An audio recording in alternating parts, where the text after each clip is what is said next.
ya saya juga menyadari dari jauh-jauh hari bahwa ini saya kayaknya akan ada rintangan untuk saya nyalon ini. Saya pasti ada kesulitan Ada yang kesulitan. akan saya hadapi, sehingga saya coba komunikasi gitu dengan Pak Gun-Gun. Waktu dulu saya nyalon dengan partai sebelumnya kan, sebetulnya dulu beliau bupati, saya wakilnya. Yeah. Tapi ketika di last minute kan berubah betul. konstelasi, dan ya ternyata dari situ saya mulai percaya yang namanya first impression. Jadi biasa, ya gimana ya, saya kan kader partai, saya harus ya udahlah gimana lagi. Tunduk ke gitu. partai ya. Jadi sebetulnya kalau dengan Kang Gun-Gun ini seperti jodoh yang tertunda. Betul. Kemarin Kang Gun juga seperti itu Kang. Ya, taruhnya udah lama. Gitu. Terus Kang, ya kumaha Kang ya?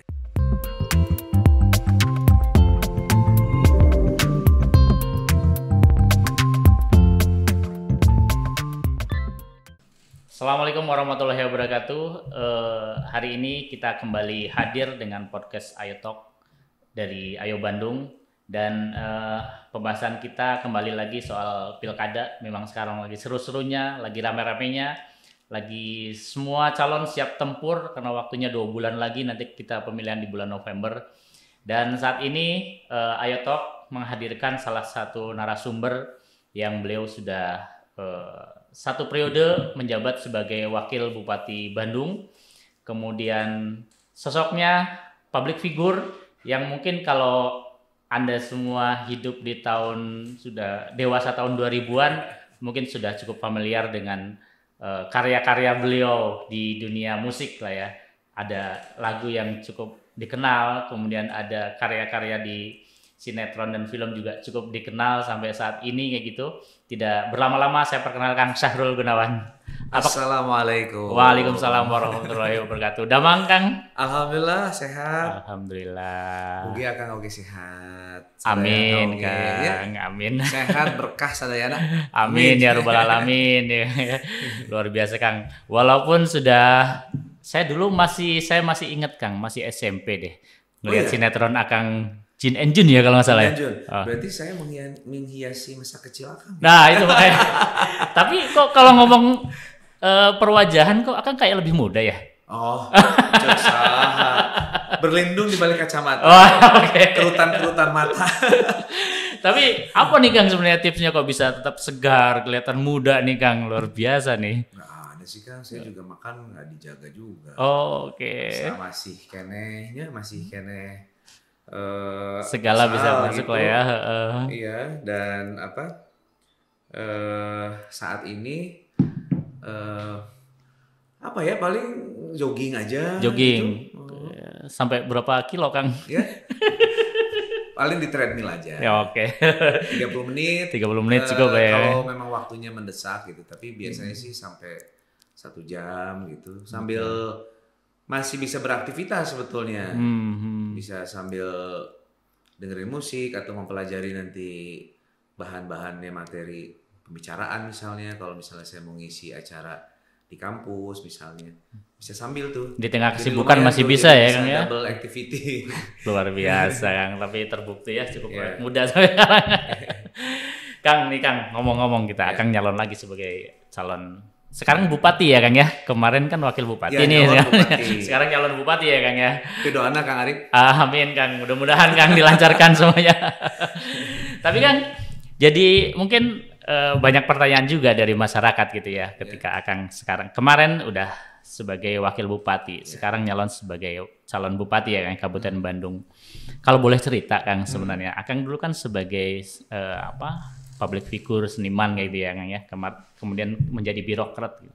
Kalau boleh flashback mungkin Kang, sebenarnya seperti apa nih Kang mungkin? Jadi saat saya memutuskan terjun ke politik itu kan sebetulnya saya lumayan masih produktif. Sinetron terakhir saya itu Suara Hati Istri. Eta sinetron nusok nyandung wae geuning. Jadi lumayan lah sebulan 4 kali gitu ya. Masih waktu itu ya itu. 4, artinya saya juga merasa ya karena hobi juga jadi saya merasa bahwa saya masih ada di etalase gitu. Saya berpikiran bahwa saya as an entertainer gitu ya. Tapi memang saat itu di bidang saya yang lain, sebetulnya saya tidak melulu di entertain sih Kang. Karena kan waktu itu FTV 3 hari selesai syuting, sisanya saya masih ngerjain banyak hal gitu ya.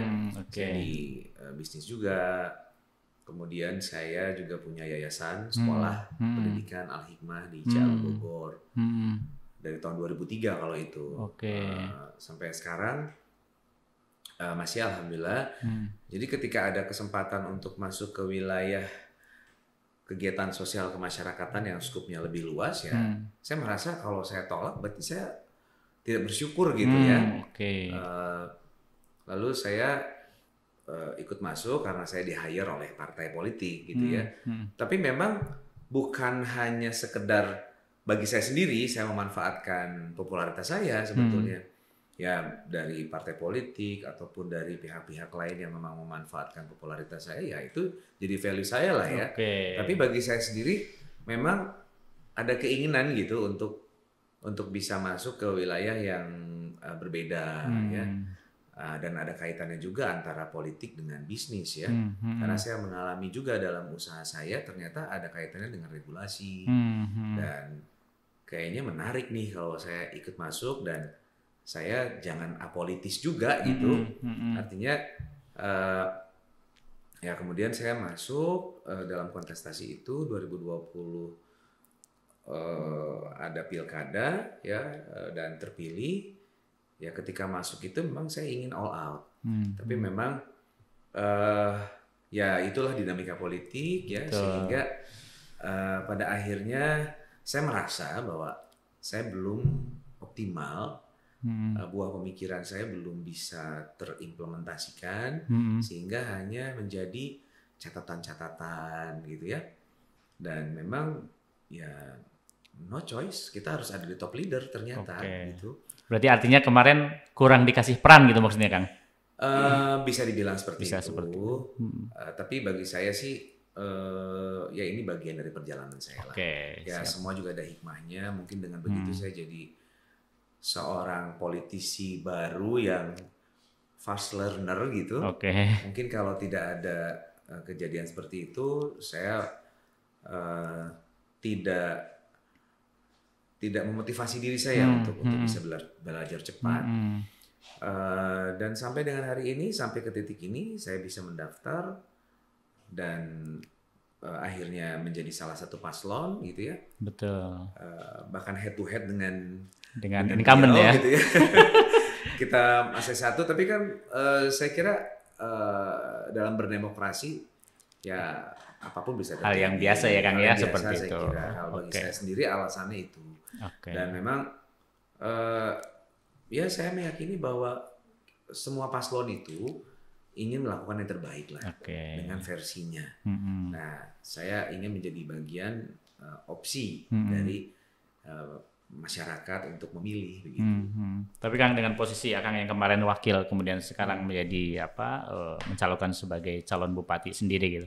Kita tidak bisa menafikan ada yang saya tidak tahu apakah ini isu atau apa gitu. Ada yang menyebut emang punya pengalaman, kemudian sisi leadershipnya seperti apa dan sebagainya. Mungkin akan punya penjelasan soal itu nih Kang.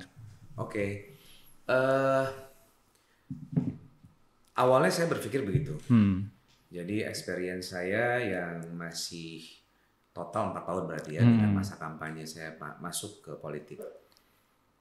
Tapi ternyata nggak juga kan. Artinya dari apa yang mau kita lakukan, ini kan sebetulnya kita harus meyakini bahwa ini pengabdian. Bagaimana how to manage ini? Ya saya dapatkan pengalaman dari saya mengurus perusahaan, saya jadi ketua yayasan, ya memang skupnya kecil, tapi saya kira itu bisa saya praktekkan dimanapun, termasuk di pemerintahan, meskipun berbeda ya nuansanya. Bagaimana memanage ASN, bagaimana mengalokasikan anggaran sehingga tepat sasaran dan sesuai dengan RPJP, RPJMD, konsisten terhadap itu, dan bagaimana membuat inovasi, membuat perubahan-perubahan gitu ya. Ya saya kira Eh, ya mohon maaf ya, saya bukannya cuma Ya, gitu betul. ya. Kok rasanya saya bisa Bisa melakukan ya. itu. Betul. Dan memang ini dengan kompleksitas masalah, dengan berbagai macam elemen yang ada di situ, karena kita nggak sendirian. Di sini ada Forkopimda, ada Ormas, ada kelompok-kelompok yang memang harus terakomodir semua. Dan ternyata satu saja yang paling penting ternyata. Apa tuh, Kang? Dengan keragaman, dengan kebinekaan kita gitu ya, dan kompleksitas masalah, kemudian berbagai kepentingan yang ada. Satu hal yaitu menjaga harmoni. Oke. Itu yang pada akhirnya saya berpikir, oke, saya bisa. Saya harus menjadi opsi untuk Kabupaten Bandung ke depan bisa lebih baik lagi. Bagaimana perubahan mindset itu harus kita dobrak gitu ya, bahwa kita bisa gitu dengan potensi yang ada, sumber daya alam, sumber daya manusianya, potensinya yang memang ini sebagai penyangga dari kota Bandung, dan kita harus buat pride gitu. Kabupaten yang selama ini mungkin dirasa bahwa kabupaten berarti pasisian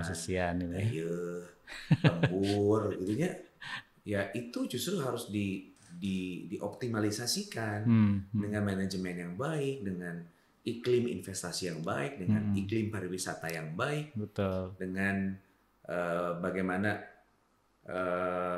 perubahan mindset yang menyeluruh, artinya jangan kemudian ya seperti ini gitu ya. Jadi ya terus bae kieu lah gitu ya. Betul. Terus saya mau enak normal ke kota, sadayana ke kota. Padahal aksesibilitas ke ibu kota kabupaten yang menurut saya sangat tidak representatif. Betul. Sebagai ibu kota kabupaten. Itu kan bisa kita rubah, dan bagaimana wajah Kabupaten Bandung ini bisa lebih baik, lebih tertata gitu. Berarti artinya memang semua gagasan kemudian pengalaman yang kemarin Akang sudah lakukan selama memimpin Kabupaten Bandung itu menjadi bukti sebenarnya, Kang, bahwasanya isu-isu krisis kepemimpinan dan leadership itu memang tidak ada. Memang Akang sudah, maksudnya apalagi sekarang didukung oleh beberapa partai ya, Kang ya. Udah artinya membuktikan bahwasanya partai percaya terhadap Akang seperti itu ya, Kang ya. Ya, Insya Allah. Harus optimis ya, Kang ya. Insya Allah, Kang ya. Ya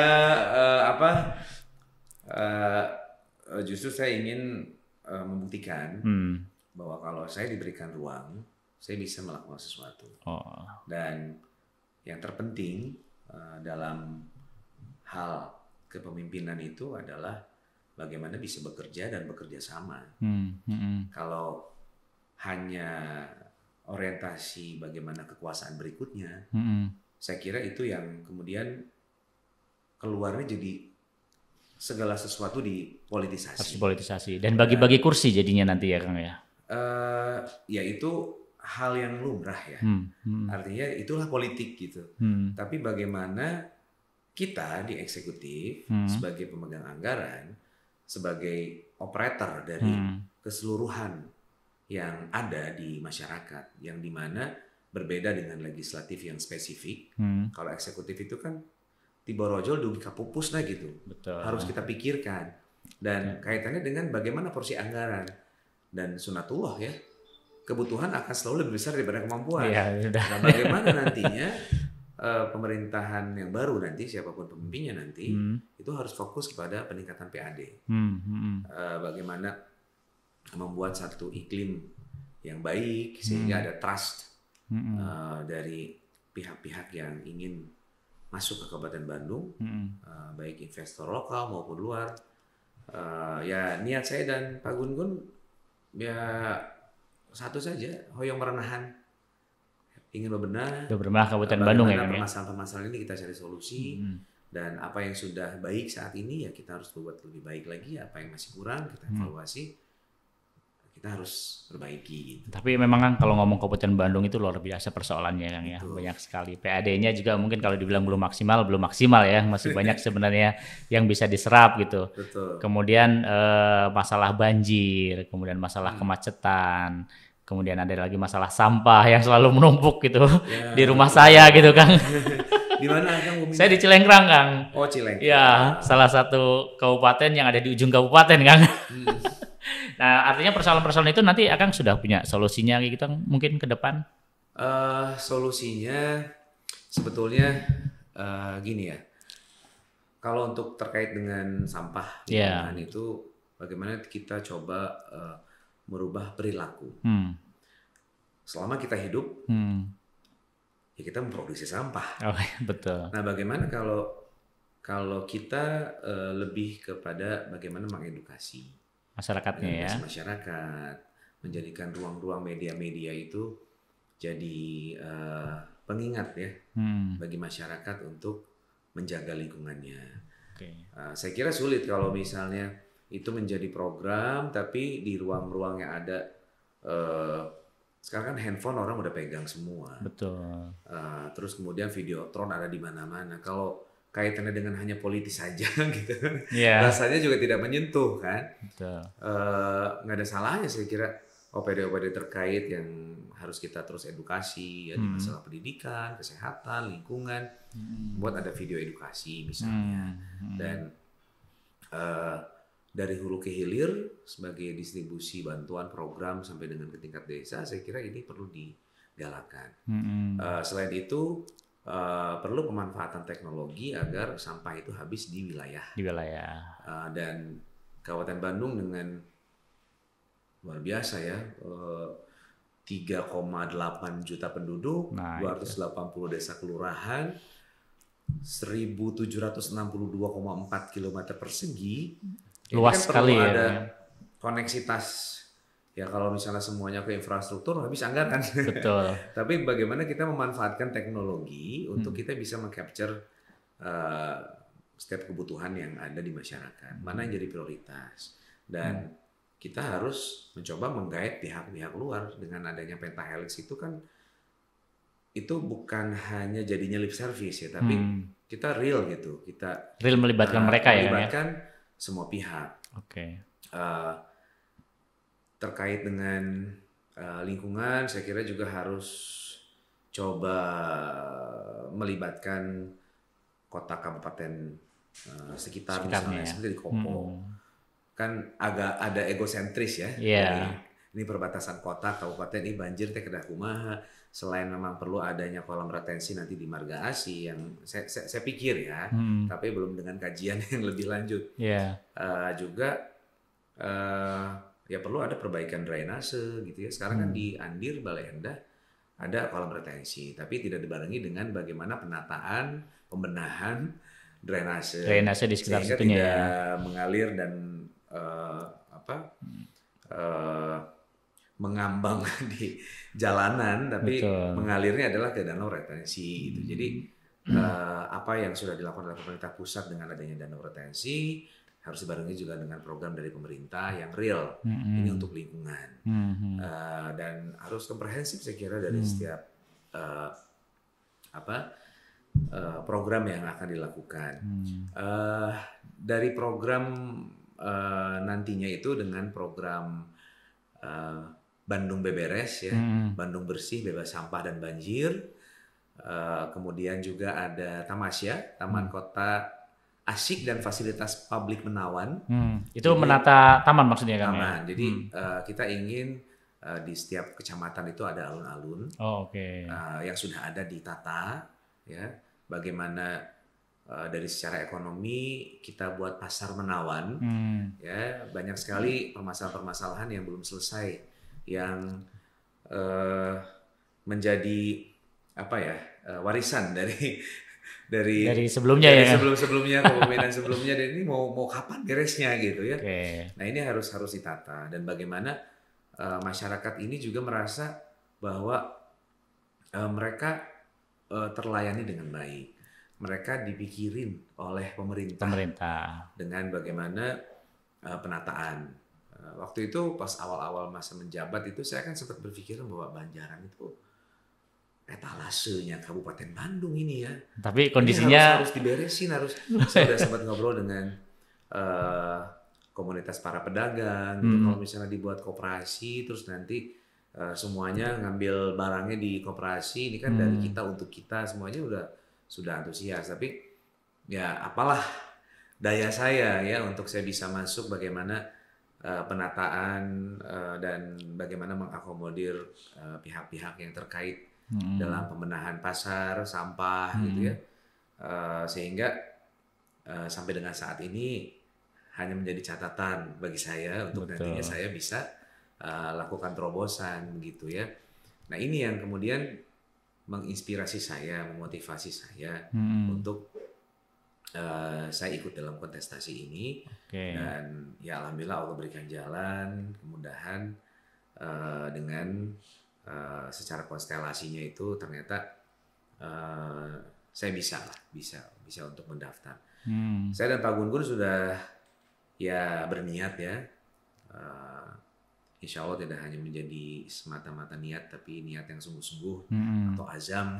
Betul. Karena kan ingin juga gitu ketika kita masuk ke satu wilayah ya, pekerjaan yang ini kan amanah ya, kita dipilih oleh masyarakat dan ya kita kadang-kadang ya kita nggak tahu ya Allah tuh menggerakkan langkah kaki kita kemana. Dan ketika saya sudah tos kagok anclom gitu ya, anclom main nama kagok nyebur. Betul kan? Ya saya harus betul-betul bisa jadi manfaat gitu ya, dengan bisa melakukan banyak hal.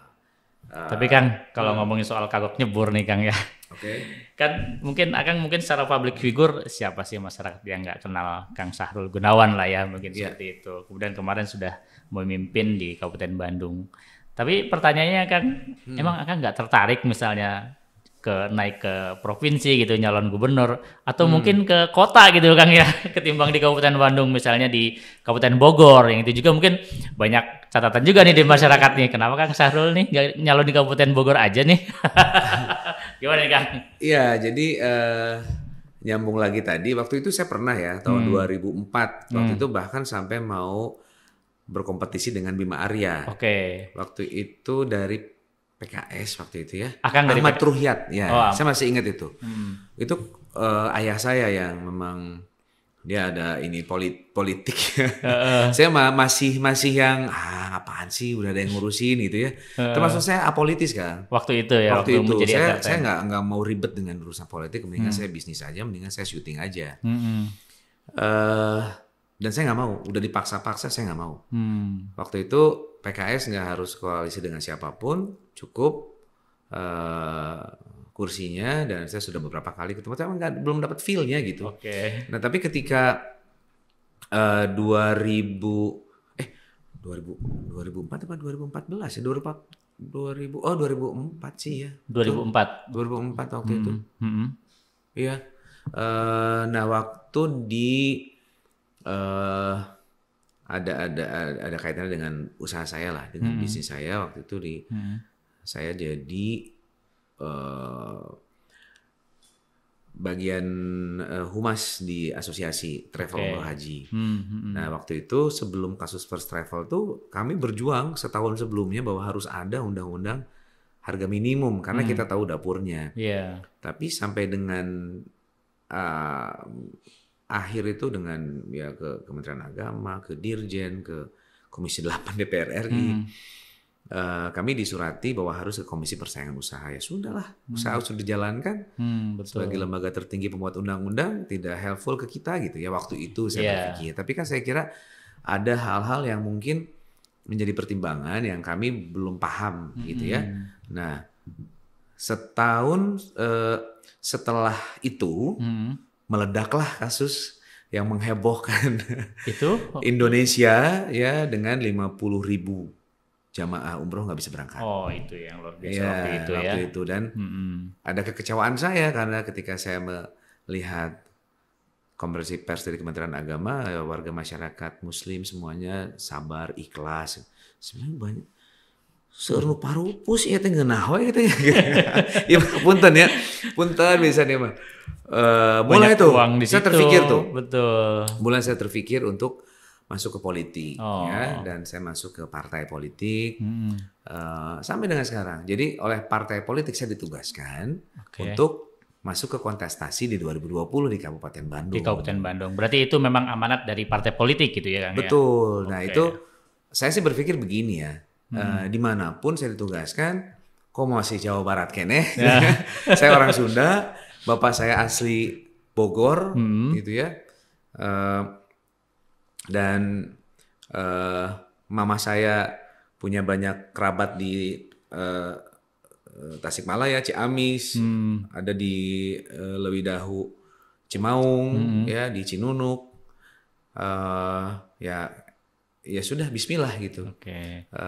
Saya masuk ke eksekutif ya, gitu. Jadi pengalaman saya sebagai pejabat publik memang baru 3,5 tahun berarti ya. Tapi memang banyak sekali hal-hal yang memang saya temui dan ya bagaimana reformasi birokrasi itu bisa berjalan itu ya sudah saatnya. Sudah waktunya. Jadi, harus direformasi ya. Kali ini kita sudah masuk ke 5.0 dengan humanokrasi. Masih tertinggal sepertinya. Untuk 4.0 meritokrasi saja belum berjalan utuh. Nah itu yang memang perlu tahapannya itu harus dijalankan karena ini kaitannya dengan hajat hidup orang banyak, bagaimana mereka juga sudah berkarir sekian lama, bagaimana pengalaman saya di perusahaan, right man on the right place. Itu harus ada, bagaimana keterbukaan informasi publik, bagaimana kita bisa merangkul sehingga tidak seperti cai dan minyak gitu ya antara masyarakat sama pemerintah. Ya bayangan saya sih perlu ada jembatan dan saya kira bukan hal yang mustahil untuk saya perintahkan nanti untuk menjembatani OPD, ya nanti ya. OPD itu agar terbangun ya salah satu dari prinsip pentahelix in community itu per triwulan misalnya dibuat semacam sarasehan dengan komunitas yang terkait dengan OPD-nya gitu ya sehingga ada komunikasi gitu. Komunitas itu kan hanya butuh legitimasi sebetulnya.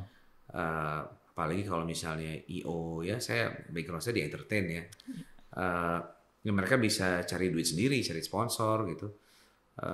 Setidaknya ada komunikasi dan bagaimana kepemudaan olahraga ini juga harus termanage dengan baik gitu.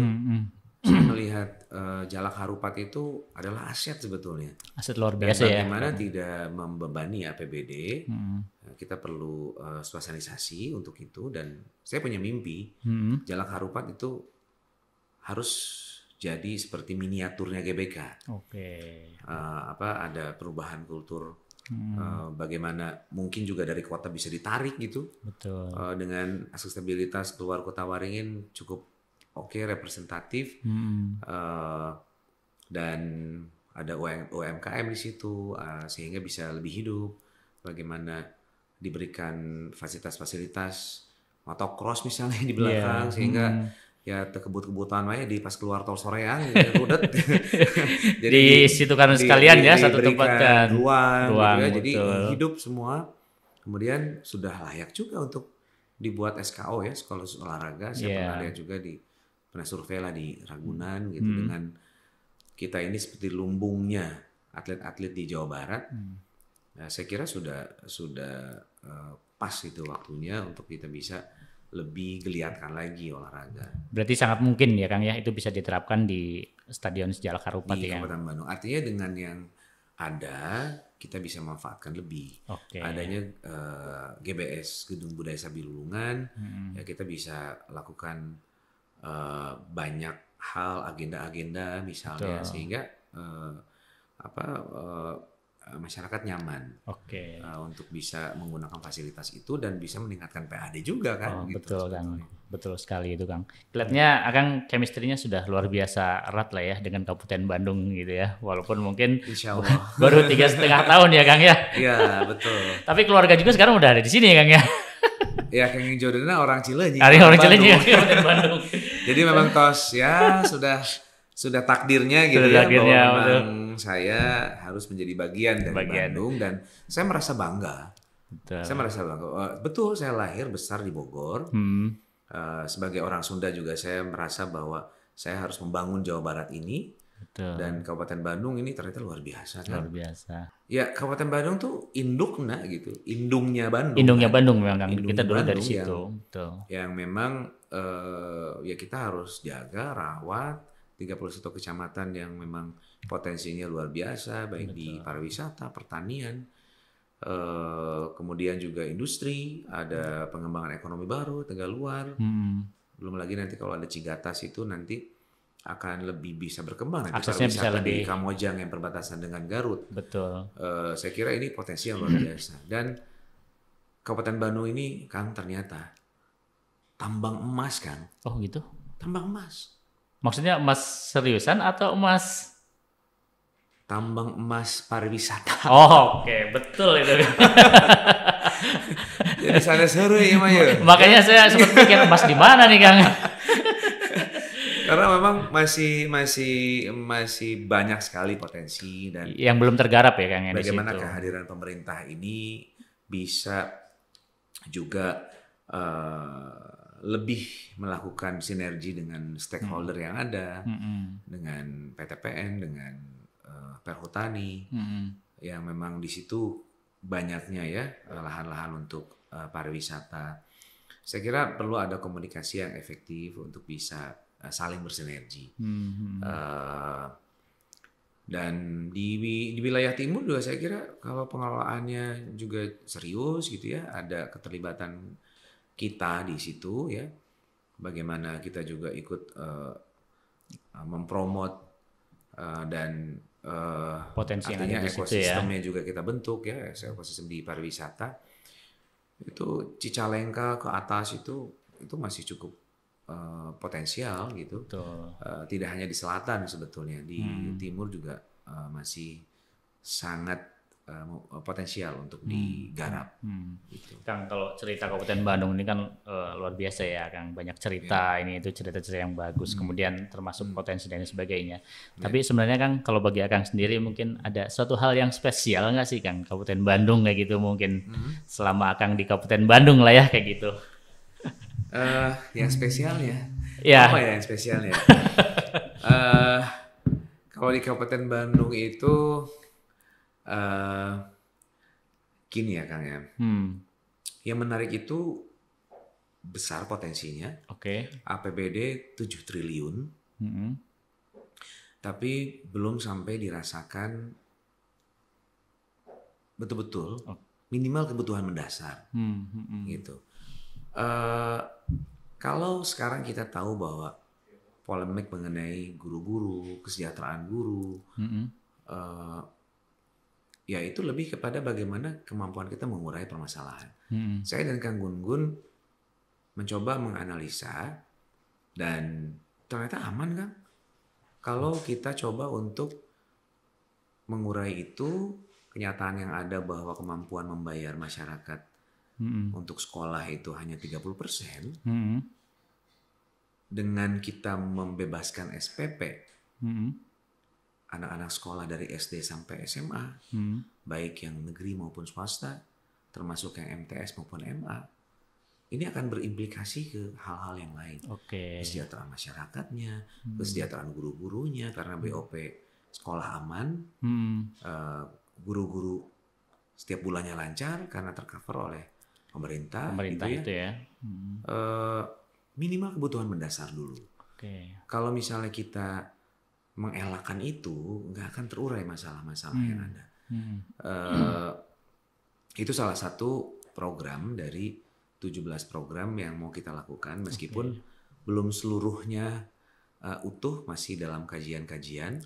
17 yang totalnya ada 17 program 17. Untuk bagaimana visi misi yang terangkum dalam Menawan itu, yaitu kita ingin menjadikan Kabupaten Bandung maju, edukatif, nyaman, ya tong borono tebih soreange seuruntah. Itu.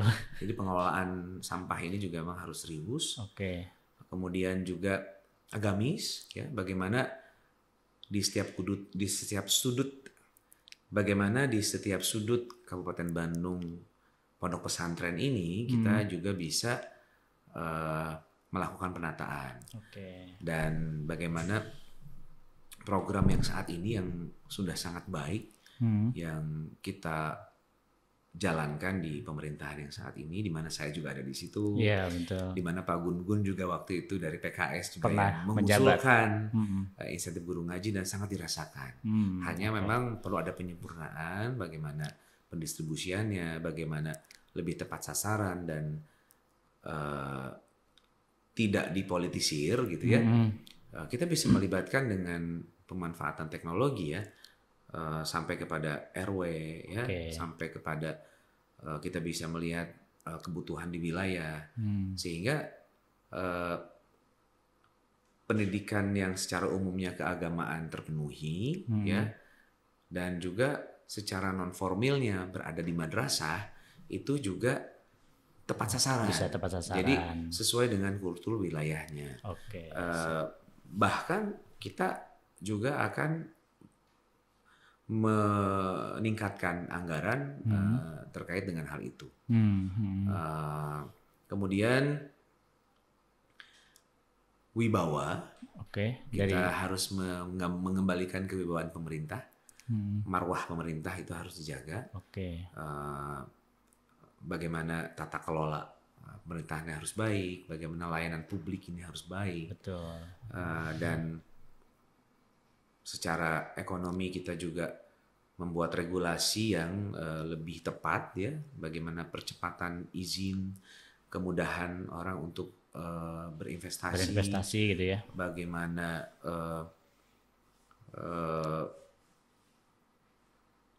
UMKM ini bisa hidup dengan adanya program, salah satu program UMKM itu Balarea ya. Untuk meningkatkan pembinaan dan juga kualitas produk dari UMKM mereka yang ada. Luar biasa Kang. Kalau saya ngelihat Kang memang programnya banyak lah ya dan sebagainya gitu. Sudah direncanakan dengan Kang Gun-Gun ya Kang ya. Tapi Kang kalau ngomongin soal backgroundnya Kang sendiri ya, Kang diusung oleh Golkar, Kang Gun-Gun, sementara oleh PKS. Artinya dua partai politik yang ada di situ Kang. Dan situ koalisi ini Kang, kira-kira Akang yakin dengan koalisi ini nanti bisa memenangkan pasangan Akang itu, atau mungkin ada parpol lain yang akan bergabung atau seperti apa? Karena mungkin di luaran sana, sudah ada lagi Kang, tambah fix, lagi. Sudah fix dua gitu. Dua partai besar, Golkar, PKS, dan partai pendukung Hanura, Partai Umat, dan P3. Berarti 5 ya partai politik. Ada 5 partai, selebihnya di sebelah. Pendanaan kampanye sendiri seperti apa Kang? Mungkin jauh ini kan ada mungkin yang menyebut mungkin Kang Sarul nih ada nggak nih modalnya nih? Seperti itu ya. Sampai dengan mendaftar, sampai dengan kita terbentuk ya partai-partai koalisi aman. Selebihnya ternyata Kang itu dukungan dari para relawan itu luar biasa. Jadi termasuk masalah pendanaan maksudnya kan? Iya, artinya untuk logistik, untuk bagaimana saya kan sebetulnya mendaftar, dapat rekomendasi dari partai, tapi kan nggak ada di mana-mana itu spanduk-spanduk. Paling ya bisa, kudu bisa gitunya. Ada beberapa spot saja gitu yang memang saya ingin sampaikan bahwa saya mau nyalon gitu ya. Di Kuartal Soreang, di Kopo, sama di Cibiru. Terus di titik lain kan maksudnya? Cuma itu aja. Karena memang terbatas kan, dan nggak ada baliho sama sekali gitu. Tapi ini hal yang agak mengagetkan juga ketika proses survei yang dilakukan oleh internal baik PKS maupun Golkar, ternyata saya mengungguli. Kami mengungguli gitu maksudnya. Dari pasangan yang satu lagi? Iya, kan waktu itu kita masih personal ya. Saya masih melihat dari saya pribadi waktu itu ukurannya. Ternyata saya di atas dari yang lainnya gitu waktu itu. Kiki asa gue baliho di mana-mana gitunya. Jadi ternyata kerja-kerja politik saya yang memang saya banyak silaturahim gitu ya. Salaman teh mengalahkan dari APK yang ada gitu ya. Dengan baliho di mana-mana gitu ya. Di mana-mana gitu. Ya ada sih, tapi kan terbatas waktu itu ya. Dan setelah pencalonan ya, setelah masuk ke KPU, ternyata luar biasa gitu dorongan dari masyarakat. Terakhir saya sebelum kemarin pengambilan nomor ya, ya ada mungkin 3-4 hari lalu gitu, di Pangalengan itu ada 10 titik yang saya mau datengin, ya rata-rata segitu ya. Jadi dari beberapa relawan ataupun undangan-undangan masyarakat, itu saya hadir. Ternyata begitu saya datang seharian itu total 17 kan. 17. Jadi mereka saling memberikan info kepada komunitas yang lainnya gitu ya, bahwa ada komunitas pertanian, ada macam-macam gitu ya. Ya, saya juga nggak tahu, tidak ada konfirmasi dari titik itu, tapi mereka sudah menyiapkan ada panggung, ada apa, ada persiapan untuk senam ibu-ibunya gitu ya. Acaranya ini. Iya, jadi saya sudah merasakan euforianya dari perubahan yang ingin terjadi gitu. Dan beberapa hal yang memang pernah kita sampaikan dan ternyata mendapatkan dukungan dari masyarakat. Jadi sekarang kan ada yang dari Balai Endah produksi untuk poster atau apa, karena mereka juga merasa wah itu mah di ganggang bumi itu ayah gitu. Mereka produksi sendiri, ada yang produksi kaos, produksi macam-macam lah. Ya saya juga ada produksi, tapi ya seadanya aja gitu. Jadi maksudnya gotong royong nih Kang maksudnya. Dan itu atas kesadaran sendiri gitu dari masyarakat. Iya, jadi ya saya merasakan ada kita ini satu frekuensi gitu ya, bahwa ingin ada perubahan di Kabupaten Bandung dan gitu ini ya. Dorongannya juga dari masyarakat. Dan kalau tadi akan sempat sampaikan mungkin juga di provinsi karir politik atau apa, saya nggak mau muluk-muluk kan. Dalam bayangan saya selama 3 tahun ini ya Kabupaten Bandung aja gitu. Kabupaten Bandung ya, ini harus begini, ini harus begini. Saya udah punya catatan-catatan. Saya ingin saya punya grand design-nya gitu ya, seperti apa yang harus saya lakukan. Nah kemarin waktu pas sehari sebelum keluar B1 KWK, ini setelah rekom ya. Setelah sebelum B1 KWK keluar itu saya mengalami hal yang berat sekali. Ini saya baru cerita di sini nih ya. Gimana Kang? Saya diminta oleh DPP waktu itu Pak Bamsud yang meminta saya, ada acara di Bandung, beliau saya temuin, agak kaget juga saya, wah ini wakil ketua MPR nih. Iya betul. Waduh, saya kalau nggak datang kan gimana gitu ya. Saya datang ke Universitas Maranatha, saya hadir di beliau dan beliau langsung menyampaikan bahwa konstelasi berubah. RK ke Jakarta, demo di sini, siapa lagi? Waduh, sempat kaget berarti Kang. Harus masuk. So langsung temuin Pak Aceh, ketua DPD Jabar, kebetulan dapilnya kan di Kabupaten Bandung. Saya diskusi itu, Kang tolong Kang, saya kedah nama Abi Agul ke provinsi, tapi saya nggak kepikir gitu, saya mau ngapain di sana. Dengan lebih luas lagi, saya ingin di sini dulu, saya kasih kesempatan 1 periode aja, saya bilang gitu, kalau memungkinkan. Gitu ya akhirnya alhamdulillah keluar B1 KWK buat saya, karena sudah lebih dulu B1 KWK-nya dari PKS buat saya. Gitu. Ini kacau ini. Orang saya juga terus-terusan melakukan pendekatan ke Pak Gun-Gun. Gitu dan kita sudah terbentuk chemistry dan ya saya juga menyadari dari jauh-jauh hari bahwa ini saya kayaknya akan ada rintangan untuk saya nyalon ini. Saya pasti ada kesulitan yang akan saya hadapi, sehingga saya coba komunikasi gitu dengan Pak Gun-Gun. Waktu dulu saya nyalon dengan partai sebelumnya kan, sebetulnya dulu beliau bupati, saya wakilnya. Tapi ketika di last minute kan berubah konstelasi dan ya ternyata dari situ saya mulai percaya yang namanya first impression. Jadi ya gimana ya, saya kan kader partai, saya harus ya udahlah gimana lagi. Bentuk partai ya. Jadi sebetulnya kalau dengan Kang Gun-Gun ini seperti jodoh yang tertunda gitu. Betul. Kemarin Kang Gunggun juga seperti itu kan. Iya, taruhnya udah lama gitu. Terus Kang, ya kumaha Kang ya? Golkar lebih gede ya suaranya.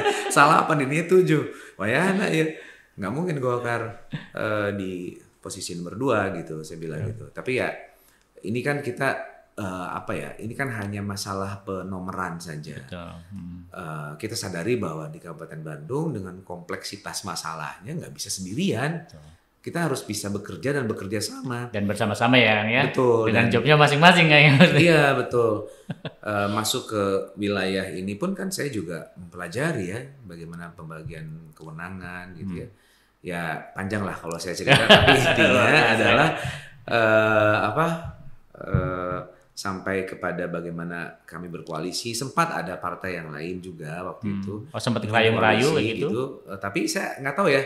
Kok kretek teh asa kayak majikan emang ngeduaan saya dan PKS ya. Tapi saya meyakini bahwa pilkada ini berbeda dengan pileg. Masyarakat lebih kepada bagaimana program kita gitu ya. Betul. Bagaimana kita bisa meraih hati masyarakat dan kita mencoba menghadirkan politik yang elegan, politik yang bisa mengakomodir kepentingan masyarakat. Dari pengalaman saya sebelumnya bahwa ya ketika berkampanye gitu ya, janji-janji politik begitu pas sudah jadi gitu lupa semua ya Kang ya. Kemana ya dan implementasinya yang tidak tepat. Oke, gitu. Luar biasa Kang. Sebenarnya kalau kita ngomong panjang lebar persoalan Bandung, kemudian sebenarnya luar biasa banyak sekali Kang ya. Tidak cukup waktu ini itu ya Kang ya. Tapi kan mungkin pertanyaan saya terakhir sebelum kita menutup nih Kang. Mungkin pertanyaan yang mungkin saya tanyakan juga ke para calon-calon yang lain yang saya ajak podcast di sini Kang. Mungkin dengan kalimat yang singkat aja Kang. Apa yang menjadi alasan warga Bandung harus memilih Kang Sahrul Gunawan? Masyarakat Kabupaten Bandung yang lahir dan besar di Kabupaten Bandung seharusnya bangga menjadi warga Kabupaten Bandung. Saya saja yang bisa dibilang newcomer ya, dan saya sudah menjadi orang Kabupaten Bandung pasca dilantik sehari itu KTP saya sudah berubah. Dengan waktu yang singkat ini pun saya merasa bahwa Kabupaten Bandung harus berubah. Kita harus menunjukkan bahwa kita bisa berkompetisi dengan daerah lainnya. Kota Bandung misalnya gitu. Dan harus kita bersama-sama membangun dan kita buktikan bahwa kita bisa menjadi Bandung yang ya ini adalah induknya. Betul. Kita tunjukkan kepada semua bahwa kita bisa mensejahterakan warga masyarakat dengan program-program yang tepat, yang baik, dan jangan mau untuk akhirnya kita berjalan di tempat dengan mindset yang seperti itu, yang itu adalah bentukan dari penguasa-penguasa yang hanya untuk kepentingannya, tidak untuk bagaimana dirasakan oleh masyarakat. Kita juga bisa bersaing dengan Kota Bandung. Kita juga bisa ciptakan fasilitas-fasilitas yang layak sehingga semua tidak lari ke kota. Kita harus bisa menjadi tempat ya mereka untuk stay di kita gitu ya. Ya saya kira memang ini butuh kerja keras semua pihak. Dan saya dan Pak Gun-Gun mencoba untuk menjadi representasi daripada harapan masyarakat. Harapan masyarakat itu yang luar biasa. Artinya ada suatu harapan yang mungkin masyarakat bisa sematkan gitu ya ke Kang Sahrul, ke Kang Gun-Gun ketika nanti menjabat sebagai Bupati dan Wakil Bupati Kabupaten Bandung ini. Luar biasa Kang Sahrul, hatur nuhun pisan sudah datang ke podcast kami. Nuhun pisan sudah menyempatkan waktu. Semoga nanti ketika sudah duduk jangan lupa ya kita ngobrol lagi di sini gitu. Siap. Panjang lebar ngupas persoalan Bandung lagi. Siap Kang. Siap, luar biasa. Hatur nuhun. Demikian obrolan saya dengan Kang Sahrul Gunawan. soal Kabupaten Bandung, bagaimana beliau akan maju sebagai calon Bupati Bandung yang akan dilaksanakan pada November nanti. Semoga obrolan yang sudah kita sampaikan tadi bisa menjadi tambahan informasi bagi masyarakat untuk memilih pemimpin yang mungkin sudah punya visi, misi, dan program kerja yang nanti memberikan kemajuan bagi masyarakat. Demikian, Assalamualaikum warahmatullahi wabarakatuh.